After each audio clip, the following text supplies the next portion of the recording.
Hello and welcome to this short gameplay video showcasing an old Spyro fan game called Spyro Crush's Revenge. This game was created in GameMaker by spyroboyeternal and uploaded to the now defunct Yo-Yo Games Sandbox webpage on the 18th of March 2010. After clicking on New Game and being confronted with the inbuilt GameMaker help page, we find ourselves spawning in the game's one and only homeworld. The player can move, jump and flame, but there are no charging or gliding mechanics. The frame rate also isn't particularly high, even for GameMaker's default 30 FPS. Soon enough we meet the only standard enemy in the game, Green Cave Rhinoc, who wanders back and forth. They can be defeated with the flame attack, which yields a blue gem, but will damage the player upon contact. Speaking of damage, you might also notice that there is no sparks. Instead, counters for lives, gems and health are displayed in the game's title bar rather than on screen.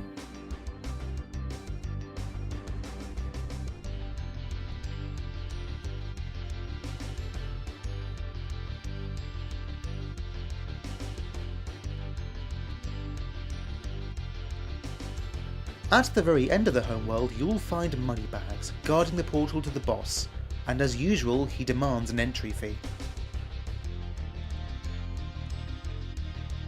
It's up to us to explore the other portals in order to collect 1000 gems to progress through. Let's backtrack a bit and enter the closest portal, taking us to Desert Canyon.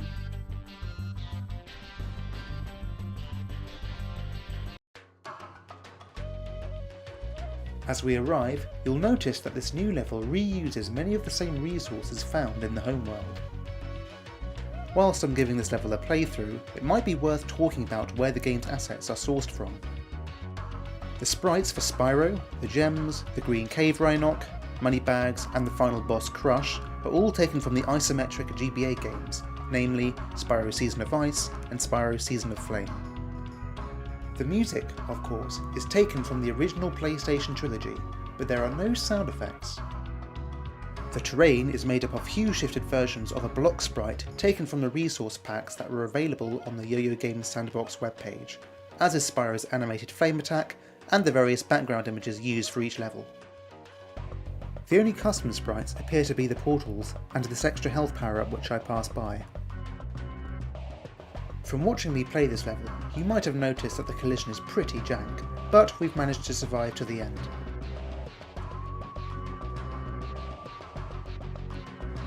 When returning, the game doesn't remember your original entry location, instead taking you back to the start of the homeworld and resetting the gem placements. As such, you could repeat the same level until you have the necessary gems, but we should explore the rest of the levels also. There isn't too much more to say from this point on. The levels are all quite samey, so I'll skip over showing each one in its entirety.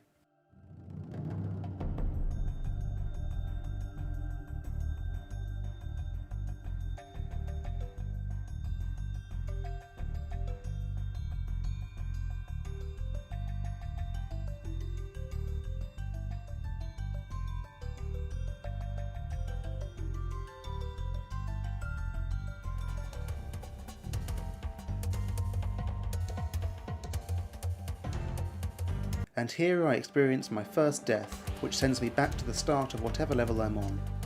Though I had multiple hit points, there is no cooldown time in between taking hits, and while the enemy is programmed to reverse direction after colliding with the player, I had the movement key pressed down so that we were continually in contact. Hopefully I don't encounter any further embarrassments.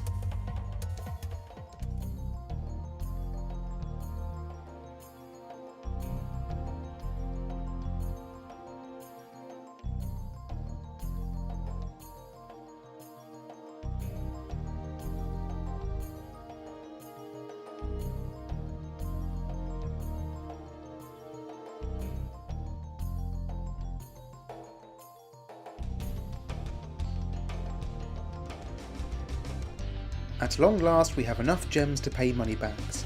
Let's confront the boss, Crush.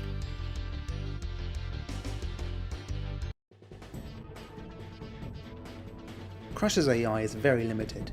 He stands in place and shoots a pattern of 3 projectiles at the player, after which there is a pause to allow the player to attack. Despite this, I still managed to get myself killed, resetting the level and the boss health. After a fierce and bitter strife, I finally managed to take Crush's life, clearing the way to the exit portal and to the end of the game.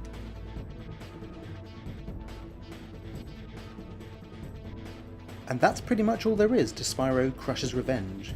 There is a load game function on the menu screen, but as we've beaten the game, it sends us straight back to the front end. Thank you for watching, and if you want to try this game out for yourself, then I've left the link in the description below.